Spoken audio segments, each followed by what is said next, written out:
부활의 아침 예배하는 우리들에게 주님께서 은혜와 평강 내려주시기를 바랍니다. 오늘은 누가복음 15장 25절에서 32절 맏아들은 밭에 있다가 돌아와 라는 제목으로 말씀 전하겠습니다. 돌아온 탕자의 이야기로 유명한 본문 그 후반부를 우리가 함께 읽었습니다. 어떤 아버지에게 두 아들이 있다고 했죠. 그런데 둘째가 어느 날 아버지에게 자기 몫을 달라고 요청을 합니다. 아버지가 살아있는데 유산을 먼저 달라고 요구하고 있는 것입니다. 유대 땅의 상속법에 의하면은 아버지가 사망한 후에는요, 큰아들은 아버지 재산의 3분의 2를 얻게 되고 둘째 아들은 아버지 재산의 3분의 1을 받게 됩니다. 그런데 만약 아버지가 죽기 전에 이 재산을 요구하게 되면 10분의 1의 재산을 얻는다고 해요. 그런데 지금 오늘 이 둘째 아들이 그럼에도 불구하고 성급하게 자신의 몫을 아버지에게 달라고 합니다. 아버지를 떠나려고 하는 강력한 열망 때문에 그렇게 하는 것이죠. 아버지와 함께 사는 것보다 빨리 아버지의 간섭과 속박으로부터 벗어나서 자기 마음대로 즐기면서 통제 없이 자유롭게 살기를 원한다라는 것입니다. 아버지는 아들의 요구를 거절할 수가 있었습니다. 하지만 여러 말 하지 않고 아들의 요구대로 자신의 재산을 상속해 줍니다. 며칠이 안 되어서 아들은 받은 재산을 다 챙겨다가 먼 나라로 갑니다. 그리고 허랑방탕 재산을 다 허비합니다. 흉년까지 들어가지고 먹고 살 수 없는 지경이 되었고요. 간신히 이를 구했는데 들에서 돼지를 치는 일이었습니다. 너무 배가 고파서 돼지가 먹는 쥐엄나무 열매를 먹자고 하는데 그것조차 주는 사람이 없기 때문에 배를 골습니다. 그제야 정신을 차립니다. 아버지께 돌아가기를 결정을 해요. 아버지 집에는 양식이 많아서 아버지의 일꾼들은 다 풍족했는데 그것이 기억이 났던 것이죠. 아버지에게 죄를 고해야 되겠다. 일꾼으로 좀 나를 삼아달라고 부탁을 드려야 되겠다. 그리고 아버지에게로 돌아갑니다. 아직 집이 먼데 저 멀리서 누가 뛰어옵니다. 가만히 보니 아버지입니다. 눈물 흘리면서 달려오는 아버지가 아들의 목을 끌어안고 입을 맞춥니다. 아들도 함께 울었겠죠. 아버지 죄송해요. 죄송해요. 내가 더 이상 아들이 될 수 없습니다. 일꾼이 되겠습니다. 하지만 아버지는 그 말을 들리지도 않으시는 것 같아요. 종들에게 가장 좋은 옷을 가져오라고 하고 좋은 신발을 가져와 신기고 손가락에 반지까지 끼워줍니다. 그리고 살진 송아지를 잡아다가 동네 잔치를 열어주십니다. 지금 아버지는 너무너무 행복합니다. 이 아들은 죽었다가 다시 살아난 것과 마찬가지이고 잃었다가 다시 얻은 것이기 때문이죠. 아버지가 춤을 췄을 것입니다. 그런데 그때 밭에서 일하던 맏아들이 돌아옵니다. 무언가 풍악 소리가, 잔치 소리가 들리는 것이죠. 무슨 일인가 종에게 물었더니 종이 대답을 합니다. 당신의 동생이 돌아와서 아버지가 너무 좋아 마을 잔치를 엽니다. 살진 송아지를 잡았습니다.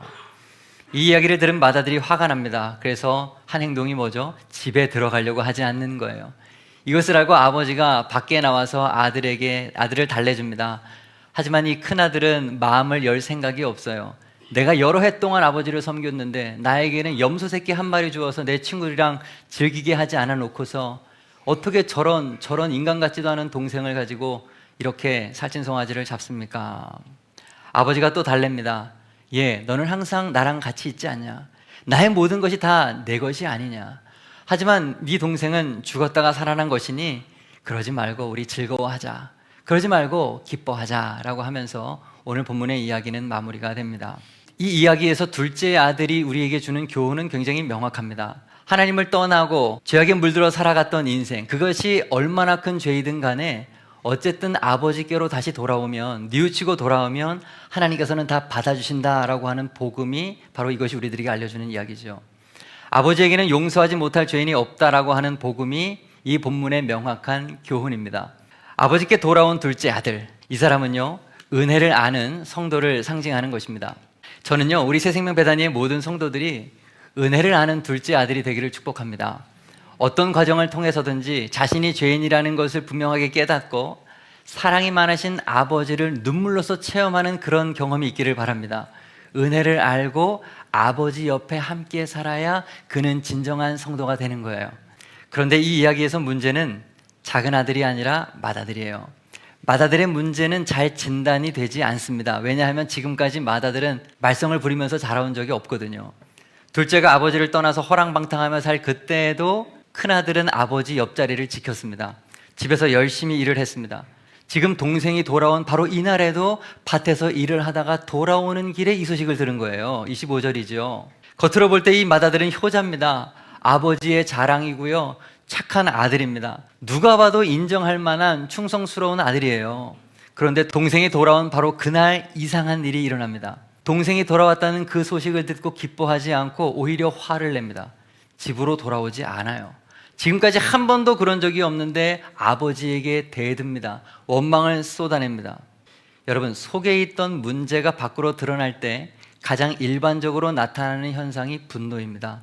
평상시에는 감춰져 있다가, 평상시에는 숨겨져 있다가 결정적인 순간에 뭔가 감정이 하나 탁 건드려지면 그때 폭발하는 것이죠. 29절 30절이 그 얘기입니다. 내가 여러 해 아버지를 섬겨 명이 어김이 없거늘 내게는 염소 새끼라도 주어 나와 내 벗으로 즐기게 하신 일이 없더니 아버지의 살림을 창녀들과 함께 삼켜버린 이 아들이 돌아오매 이를 위해 살찐 송아지를 잡으셨나이다. 의외의 돌발적인 행동을 믿었던 맏아들이 하는 거예요. 왜 이런 행동을 하는 걸까요? 동생을 사랑으로 받아주는 아버지의 태도가 마음에 들지 않는 거예요. 좀 더 명확하게 말하면 자신을 지금까지 대우해 주었던 아버지의 그러한 태도가 못마땅한 거예요. 여러분, 이 맏아들은 누구를 말합니까? 율법적인 신앙인을 상징하는 것입니다. 밭에 있다가 돌아온 맏아들, 율법적인 신앙인을 보여주는 것이죠. 잘 들으십시오. 불신자가 아닙니다. 신앙인이기는 신앙인인데 은혜를 아는 신앙인이 아니라 율법적인 신앙인이에요. 지금 이 이야기는요, 예수님이 비유로 하신 이야기인데 누구 앞에서 하는 이야기입니까? 율법주의에 빠졌던 종교 지도자들, 바리새인과 서기관들 앞에서 하신 말씀이었습니다. 이 이야기가 지금 누가복음 15장인데 15장 맨 앞에 이렇게 써 있습니다. 모든 세리와 죄인들이 말씀을 들으러 가까이 나오니 바리새인과 서기관들이 수군거려 이르되 이 사람이 죄인을 영접하고 음식을 같이 먹는다 하더라. 예수께서 그들에게 이 비유로 이르시되, 서기관과 바리새인들에게 예수님께서 지금 이 율법주의자들에 대한 이야기를 하시는 거예요. 바로 이 맏아들은 율법주의자들을 상징하는 인물인 것입니다. 여러분 기억하세요. 다 똑같이 교회를 다니는 것 같아도 모두 같은 성도가 아닙니다. 은혜를 아는 성도가 있고 율법적인 신앙인이 있는 것입니다. 하나님의 사랑을 경험한, 은혜를 경험한 성도가 있고 의무적으로 교회를 다니는 성도, 자기 행함, 자기의, 형식적으로 교회를 다니는 성도가 있는 것이에요. 여러분, 그러면 율법적인 신앙인은 도대체 어떤 특징을 갖고 있을까요? 첫째로 오늘 말씀해 보면 늘 아버지 옆에 있기는 한다라고 하는 것을 우리가 알 수 있습니다.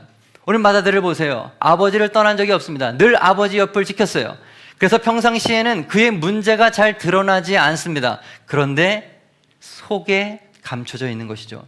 열심히 있기 때문에 잘 알아채지 못하는데 속은 다 썩어져 있는 것입니다. 동생이 돌아온 순간 이상한 행동을 하게 되는 것입니다. 진짜가 나타나면 돌변하게 되는 거예요. 진짜가 뭐예요? 둘째 아들 말하는 것입니다.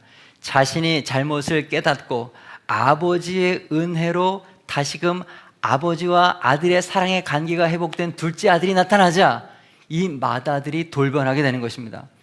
여러분, 율법적인 신앙인은요, 평상시에는 잘 보이지 않지만 반드시 언젠가 드러나게 되어 있어요. 평상시에 그럴듯한 신앙인으로 가면을 쓰고 있지만 반드시 언젠가는 그 정체가 드러나게 되어 있습니다. 가짜는 결국 탄로가 나는 것입니다. 다음으로 이 율법적 신앙인의 두 번째 특징이 있습니다. 그것은 바로 자기 우월감에 빠지는 것입니다. 방금까지 아버지 옆을 지켰던 것, 밭에서 일한 것, 그 모든 것을 자기의로 했던 거예요. 나는 잘하고 있다, 나는 문제가 없다, 허랑방탕한 동생이 문제고 그런 동생을 그저 그냥 받아주었던 아빠가 문제인 것이죠. 오늘 29절 말씀을 보시기 바랍니다. 내가 여러 해 아버지를 섬겨 명을 어김이 없거늘. 아버지, 내가 여러 해 아버지를 섬겼다는 것입니다. 지금까지 아버지 섬기면서 일을 했던 거, 과거에 지나간 그 모든 시간들을 이 큰아들은 다 세고 있었던 거예요. 그것에 대한 보상을 기대하면서 계산적으로 살아왔던 것이죠. 그리고 아버지의 명을 어긴 적이 없다고도 말을 했습니다. 아주 큰 착각에 빠져 있는 것이죠. 아버지의 뜻이 무엇이죠? 둘째가 도망갔으면 둘째가 돌아오는 것을 아버지는 바라잖아요. 잠도 자지 못하면서 이 아버지는 기다렸을 것 아닙니까?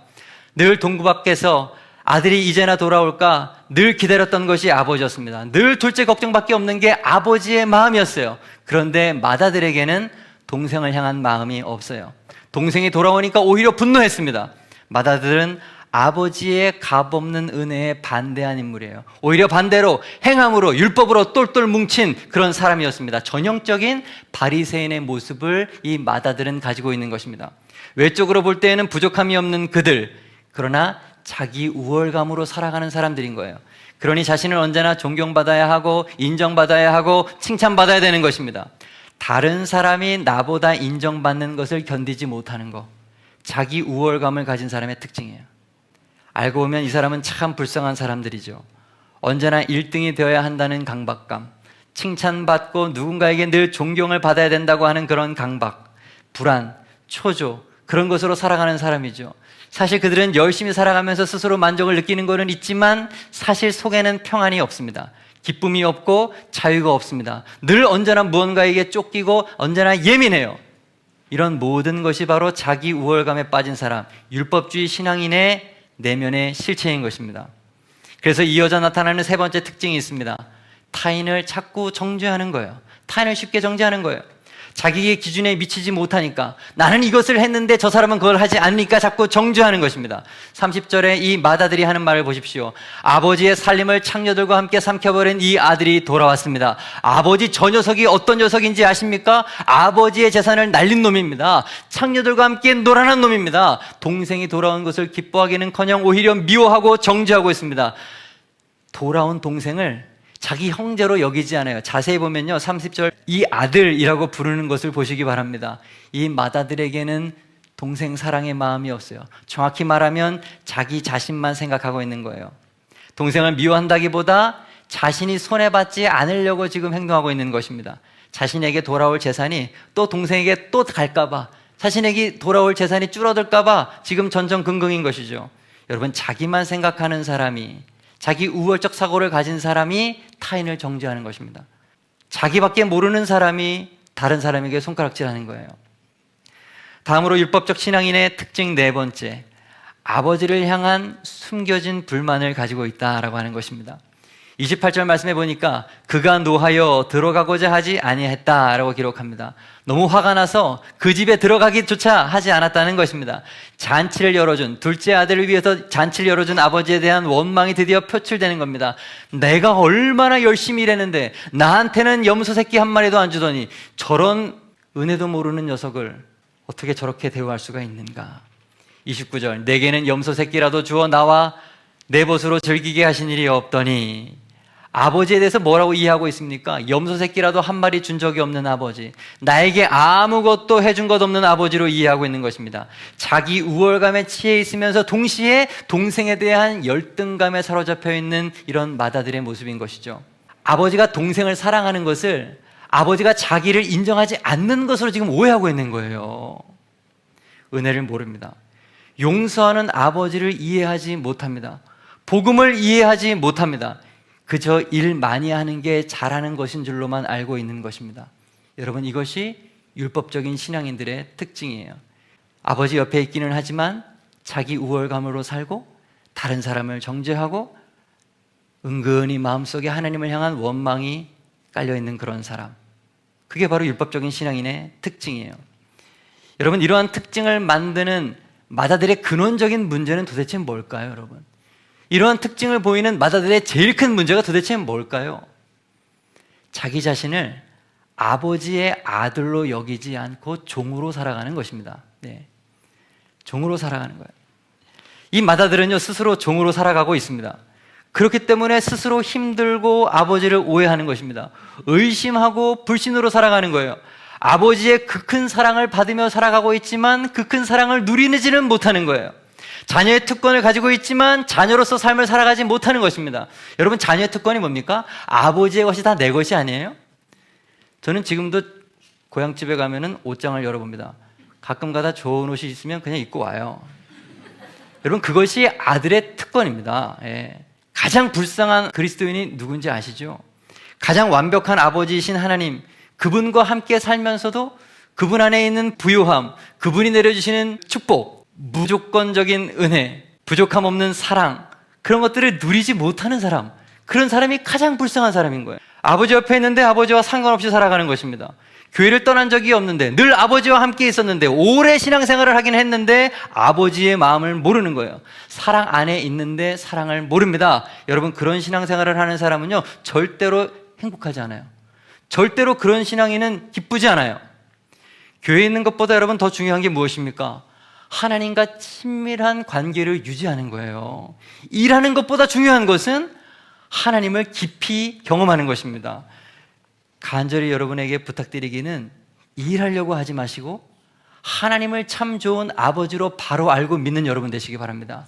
그분의 풍요로움을 마음껏 받아 누리는 성도가 되시기를 바랍니다. 일하는 게 중요한 게 아니라 하나님의 사랑을 아는 사람으로 아들로서의 나의 정체를 발견하는 게 제일 중요한 것입니다. 여러분, 신앙생활은 기뻐해야 하는 것이고 신앙생활은 행복해야 하는 것입니다. 감동이 있어야 되는 거예요.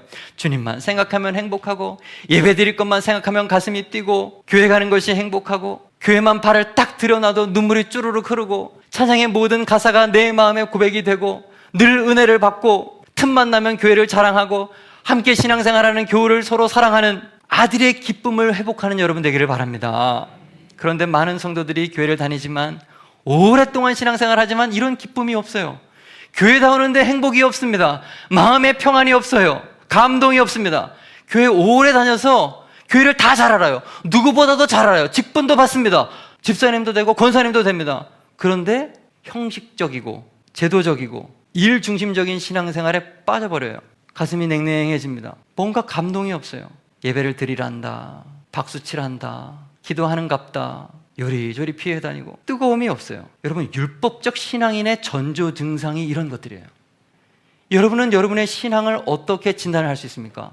오늘 마다들을 통하여 한번 여러분을 가만히 돌아볼 수 있기를 바라요. 하나님이 원하시는 것은요, 아들이지 종이 아닙니다. 종 되지 말고 아들 되는 여러분 되시기를 바랍니다. 하나님과 친밀함이 없이 아들이라고 하는 그 기쁨 없이 신앙생활을 오래 하면 결국에는 무너지게 되어 있어요.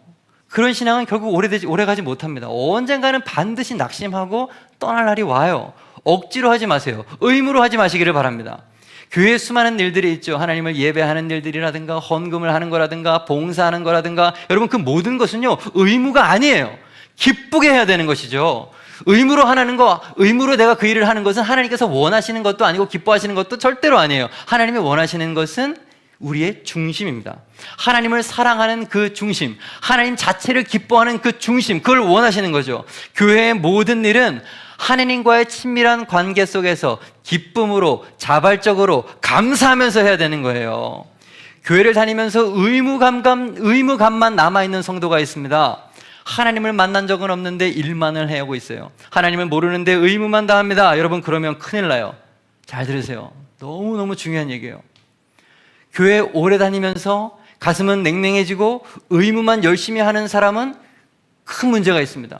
그 사람은 성숙한 그리스도인이 아니라 이상한 괴물이 돼요. 자기 우월감에 빠지고 다른 사람을 함부로 정죄하고 하나님을 향한 이상한 의심을 가지고 그렇게 신앙생활을 하는 사람이기 때문에 그렇습니다.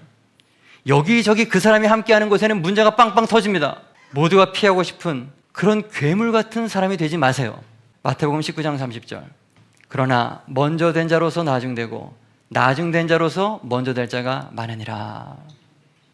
여러분, 오늘 본문의 문제는 둘째 아들이 아니라 맏아들이었어요.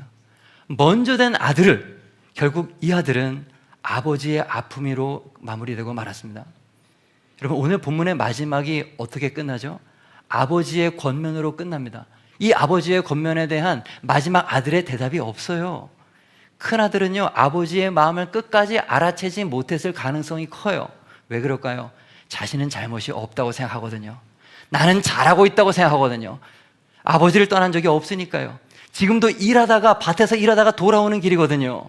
자기의 잘못을 조금도 모르는 사람은 절대 회개하지 않고 절대 아버지의 마음을 기쁘게 할 수가 없는 것입니다.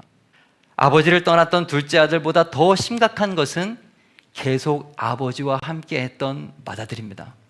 동생은 자신의 잘못을 깨닫고 돌아왔으니까, 결국 은혜를 아는 아들이 됐으니까 그 사람은 괜찮은 거예요. 그런데 형은 아니에요. 형은 회복이 어려워요. 왜냐하면 나는 잘하고 있다고 생각했기 때문에 그런 것입니다. 여러분은 어떤 그리스도인으로 오늘 살아가고 있습니까? 여러분은 계속 맏아들이 아니십니까? 둘째를 미워하는 마다들 되지 마시고 조금 죄를 지어도 돌이키고 아버지께로 돌아가는 은혜를 아는 둘째 아들, 그런 우리가 되어야 되겠습니다. 오늘 말씀 정리합니다. 맏아들은 밭에 있다가 돌아와. 첫째, 아버지께 돌아온 둘째 아들은 은혜를 아는 성도를 상징합니다. 그리고 밭에 있다 돌아온 맏아들은 율법적인 신앙인을 상징합니다. 율법적인 신앙인은 네 가지 특징이 있습니다. 첫째, 늘 아버지 옆에 있기는 한데, 둘째, 자기 우월감에 빠져 있고, 셋째, 타인을 쉽게 정죄하며, 넷째, 마음속에 은근히 하나님 아버지를 향한 불만이 숨겨져 있습니다. 결론, 그러므로 우리는 어떻게 해야 합니까? 종이 되지 말고 아들이 되어야 합니다. 율법과 의무로 사는 맏아들이 아니라 은혜로 사는 둘째 아들 되기를 주님의 이름으로 축복합니다. 기도드리겠습니다.